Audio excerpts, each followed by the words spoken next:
اللہ کے محبوب علیہ السلام نے ارشاد فرمایا کسی شخص کے لیے تین چیزیں اس کی خوش بختی کی علامت. ایک فرمایا کہ الدار الواسع، کشادہ گھر اگر کسی کو مل گیا. دوسرا المرکب الحنی، تیز رفتار سواری، اس زمانے میں گھوڑے ہوتے تھے، آج اچھے ماڈل کی گاڑی آپ کہہ لیں. اور تیسرا فرمایا المرأۃ الصالحہ، نیک عورت. نیک عورت اللہ کا انعام ہے. اس کی تشریح بھی فرمائی کہ نیک عورت کون ہے. فرمایا جب تم اسے حکم دو تو وہ بجا لائے، اور جب تم اسے دیکھو تو تم خوش ہو جاؤ. تو یہ نیک عورت کی علامت بیان فرمائی گئی. تو نیک عورت آنے والی نسلوں کی ضامنہ بنتی ہے.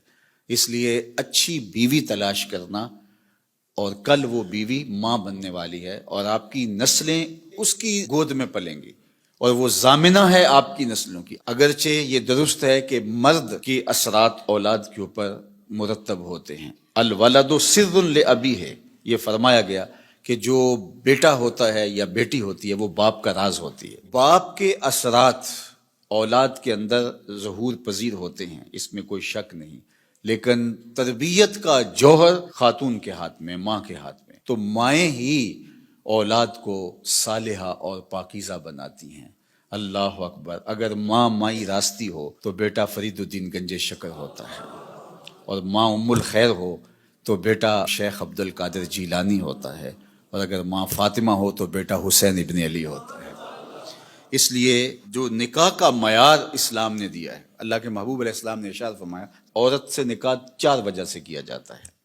یعنی کوئی بھی کسی سے نکاح کرتا ہے تو اس کے جو دواعی ہیں، جو محرکات ہیں، وہ 4 ہیں. سب سے پہلا فرمایا لمالہا، عمومی طور پہ یہ لوگوں کے رویے ہیں جو حضور نے بیان فرمایا. مال کی وجہ سے لوگ کسی سے نکاح کا رشتہ جوڑتے ہیں. دوسرا فرمایا لحسبہا، کسی کے حسب و نسب کی وجہ سے، خاندانی وجاہت کی وجہ سے رشتہ جوڑا جاتا ہے. تیسری بات فرمائی ولجمالہا، کسی کی خوبصورتی کی وجہ سے رشتہ جوڑا جاتا ہے. اور پھر آقا کریم علیہ السلام نے چوتھا فرمایا لدینہا، کسی کے دین کی وجہ سے اس کے ساتھ رشتہ جوڑا جاتا ہے. پھر آقا کریم نے فرمایا کہ تم اپنے غلاموں کو تلقین فرمائی کہ تم نکاح کرتے ہوئے دین دیکھا کرو. اللہ اکبر.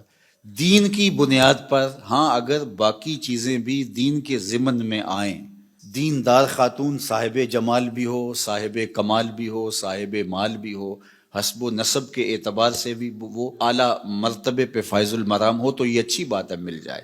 لیکن پہلی چیز جو ہے اس کا دین ہے. چونکہ اگر خاتون دیندار ہوگی تو نسلوں میں دین پھیلے گا. اس لیے نسلوں میں دین کی ترویج یہ مقصود ہے مسلمان کا. ایک بہت بڑا شاعر ہوا ہے ابو الاسود الدؤلی، اس نے ایک دن اپنی اولاد سے مخاطبت کرتے ہوئے کہا کہ میں تمہارے اوپر تمہارے پیدا ہونے سے پہلے بھی احسانات کیے ہیں، اور تمہارے پیدا ہونے کے بعد بھی بڑے احسانات کیے ہیں. تو بچوں نے کہا کہ پیدا ہونے کے بعد کے احسانات تو سمجھ میں آتے ہیں، آپ نے ہمارے لیے ہمارے پیدا ہونے سے پہلے کیا احسان کیا ہے؟ تو ابو الاسود الدؤلی کہنے لگا کہ میں ایک شاعر تھا، اور شاعر کی طبع میں حسن پسندی ہوتی ہے. میں جب اپنی شادی کے مرحلے میں پہنچا اور نکاح کرنے کا میں نے سوچا، تو ظاہر ہے میری ترجیح تو یہی تھی کہ میں کوئی خوبصورت عورت تلاش کروں.